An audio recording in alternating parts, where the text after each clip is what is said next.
honored and privileged to address you this afternoon because as Chairman of the Senate Committee on Local Government and the Committee on Urban Planning, Housing and Resettlement, I would like to share some of my thoughts, insights and initiatives concerning the housing industry.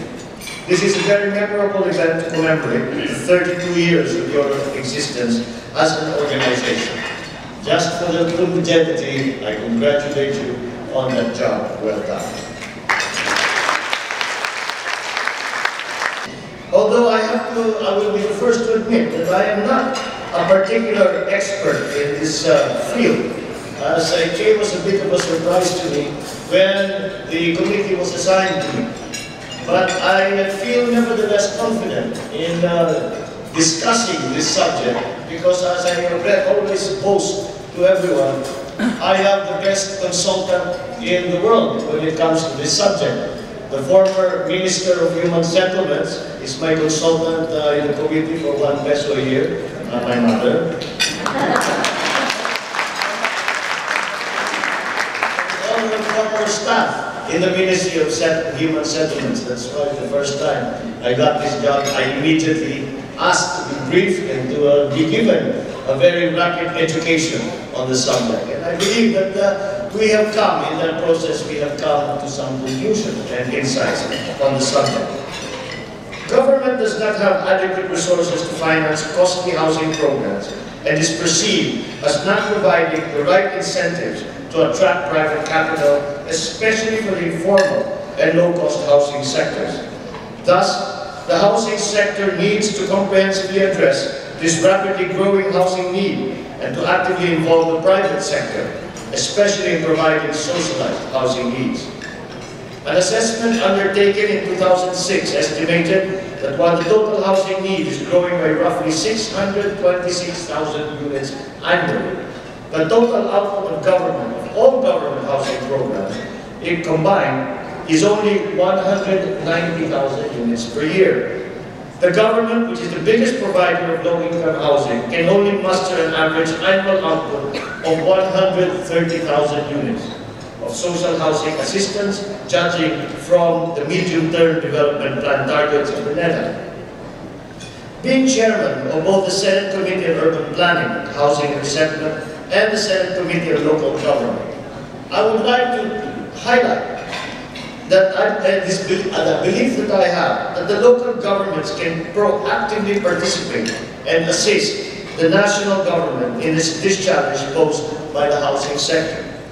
It is now increasingly recognized that local government holds the key to scaling up and accelerating the delivery of housing assistance, particularly to the urban poor. In my experience as a former vice governor and governor of my home province of Ilocos Norte, I have noticed that there are already some promising developments in this direction. Official development assistance in recent years has focused on helping local governments formulate shelter plans to enable them to realistically size up the investment requirements needed to respond to their housing problems. Some local governments, for example, some local governments have taken a particular approach and have purchased land for their informal sector families, using their own resources and then tapping private organizations like the Gawad Kalinga and Habitat to contribute to the effort. In Metro Manila, there have been other solutions to the problem. The cities of Las Piñas and Muntinlupa have excellent databases on their urban poor communities. Armed with relevant and correct information, these two cities have programmed the provision of assistance to their urban poor constituents and identified poor settlements to be targeted for assistance when resources become available. In the Visayas, the cities of Cebu, Lapu-Lapu, and Mandaue formed their own scheme, which they call a city sharing network, which serves as a forum for sharing experiences and approaches amongst NGOs, communities, and governments on housing programs. A similar effort was done in the Bicol region. There were 3 cities that did this: Naga, Iriga, and Legazpi. And as a result of their networking, these cities were able to build and update their databases on the poor communities and use them for deserving housing plans and interventions. The predominant view still is that government is a provider rather than a facilitator. This is a mindset that we have to change.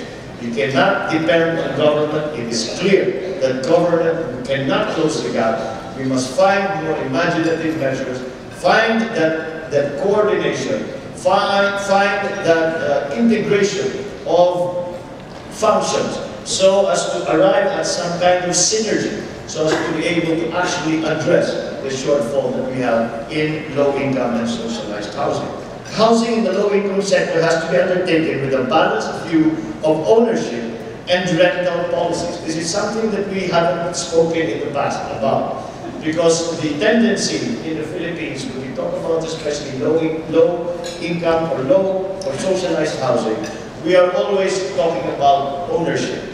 And in many places, in most of our big cities now, in Manila, it is almost an impossible prospect. And the idea of having a rental, a home that is being rented, is an option that we must seriously study if we are going to make any headway in providing housing for all. And finally, once again, further intensifying the private sector participation in urban redevelopment and socialized housing supply. As you can see, the thrust of the challenges that we face ahead of us are to integrate the government and the private sector. It is very, very clear, as I have said and will say again, that government does not have the funding, does not have the money to provide all of low-cost and socialized housing, no matter what terms they might give. Therefore, we must make the market an attractive market for the private sector to enter into. Secondly, the role of the local government must be examined very closely. We must do more to support local governments in terms of technical capability, in terms of funding, and in terms of integrating and organizing their efforts. That is why one of my major advocacies as chairman of the committee is that there should be a very strong department that would integrate and coordinate all housing-related agencies under one roof. The action and existence of the Housing and Urban Development Coordinating Council, ADSI, was a step in the right direction, but we should consider that merely as a transient position that prepares us to metamorphose into a single housing agency, paving the way for the creation of the Department of Housing at the soonest possible time.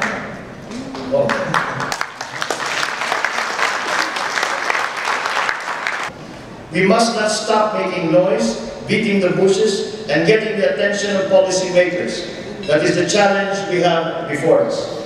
Let us work together, and I say us because I have joined you now, so that we can, in this way, make the life of our country better, especially for the lowest segment of our communities. Only then can we secure the life that our country have dreamt for, and only then can we say that we have done our job. Thank you, and good afternoon.